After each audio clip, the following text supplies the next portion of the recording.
Hello and welcome to Polemics. Please subscribe. Imagine that George W. Bush has gone to meet his maker. This poem is called A Conversation Between Bush and God by Ian Reid. Rejoice! The day is come when every soul, his placement for eternity to take, and due reward bestowed his earthly role, learns what pronouncement God for him shall make.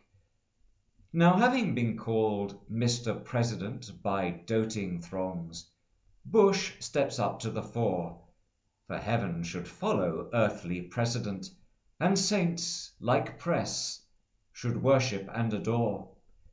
Just then a mighty angel bellows out, "You there! You with the smirk and beady eyes, get back in line, lest you would dare to flout my ready spear from which the devil flies." Affronted that the spirit knows him not, Bush bids the minister his lips to read. "You obviously don't realize who you got. My name is Bush. Men follow where I lead.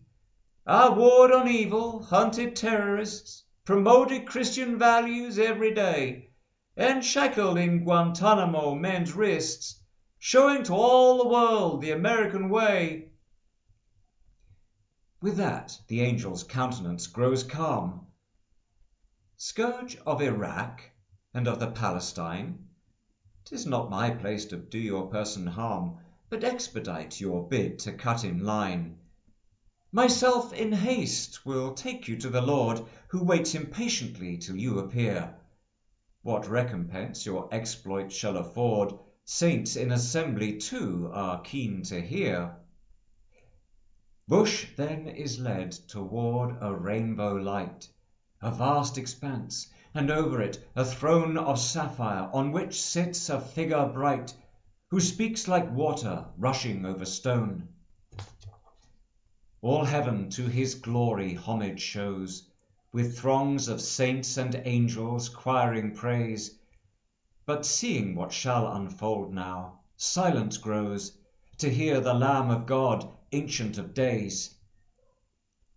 Let judgment of the sheep and goats begin, the former into paradise and light, the latter for the punishment of sin, into the kingdom of eternal night.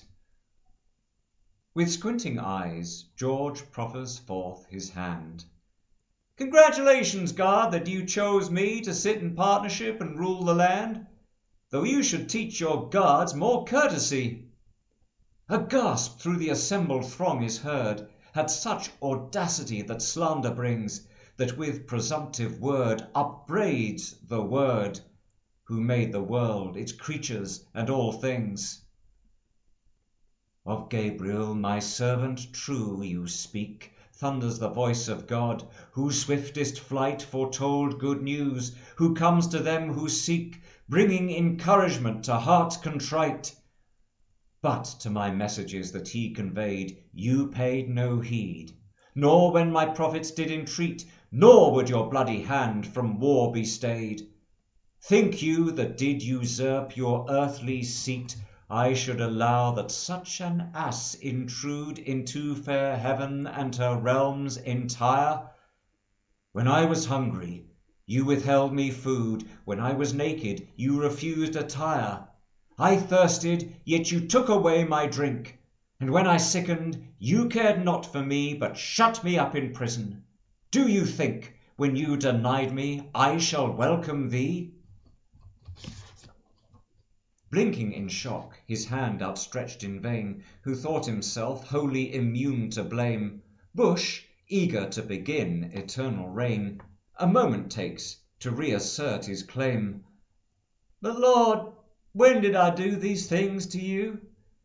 Look at my countless acts of charity, to shower my corporate friends, the favoured few, with gifts, and clothe them with immunity. Even the sinners love those who love them. Those weren't my children you were raising up, but snakes and broods of vipers to condemn, who'll never drink of the ambrosial cup. And more, you starved the people of Iraq, inflicted them with illness and disease, then followed up with unprovoked attack, to hurt me as you hurt the least of these. But Lord, you got me wrong. I did not act to injure Christians who belong to you. Collateral damage is war's simple fact, and those who suffered weren't of heaven's crew. You fool! You err because you do not know the Scriptures. It is written, "Do not say, who shall ascend or who be cast below? What mortal may presume my part to play? My sons and daughters in mine image made, people the earth. You could have done them good, but that a shepherd's mission was betrayed, while you inflicted all the harm you could. I know your heart, to be like God in power, to rule an empire and your praises tell, so nations bow to thee and kingdoms cower. Such were the thoughts of Satan ere he fell. Now is the end of the aggressor's reign, his wicked sceptre broken, which in ire subdued the nations with unceasing pain, and struck down peoples with relentless fire. I see your dull wit cannot grasp my theme, so as you're led to the abyssal brink, abandon any hope of heaven's dream, for here's my veto in celestial ink.